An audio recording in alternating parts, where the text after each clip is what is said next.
टायाव जोंनि मोनसे बिसायख'थिनि मेल खुंनाय जादों आरो बेवहाय रोजा रोजा सुबुंफ्रा फैना बाहागो लाफैदों।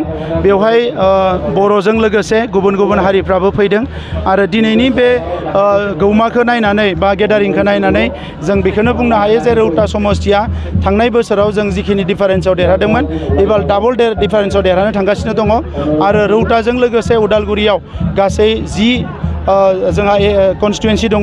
बे गासैबो 10 कन्स्टिटुएन्सियाव 10 कन्स्टिटुएन्सियाव जोंनि दायो प्रग्रेसा जोबोद मोजां। थांनायाव जोङो जेसेबां मोन्दोंमोन बेनिख्रुइ जोङो बांसिन मासि एबार जों उदालगुरि जिल्लायाव मोनगोन बियो रोखा जाबाय आरो हारसिंनो सरकार बानायनो थाखाय जिखिनि जोंनो अनजिमा नांगौ बे अनजिमानिख्रुइ बांसिन जोङो मासि मोनगोन एबा अनजिमा मोननानै जों सरकारखौ दानो हागोन। बिपिएफ दोलोनि माखासे मानसिफ्रा जायगा जायगा हिंसानि माखासे बिथांमोना खामानि मावदों बियो मोजां नङा। आङो बिथांमोनखौ खावलायदों जे डेम'क्रेसियाव जुक्तिजुक्ततानि गेजेरजों माखासे बाथ्रा बुंनायनि गेजेरजों स्किमफोर फोसावनायनि गेजेरजों नोंथाङा इलेक्सन गेलेनो हायो, नाथाय दादागिरि खालामोबा बुख्रेब सुख्रेब खालामोबा रायजोफ्राबो गाज्रि मोनो। बेबायदि खामानिखौ बिपिएफआ जेसेबां मावगोन एसेबां रायजो राजाफ्रा गाज्रि मोनगोन।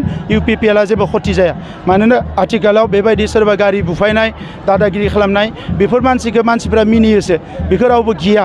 दा नंखायनो बिथांमोना जाय बेबायदि साजा उदखारि खामानि मावगोन बिसोरो जेलाव थांगोन।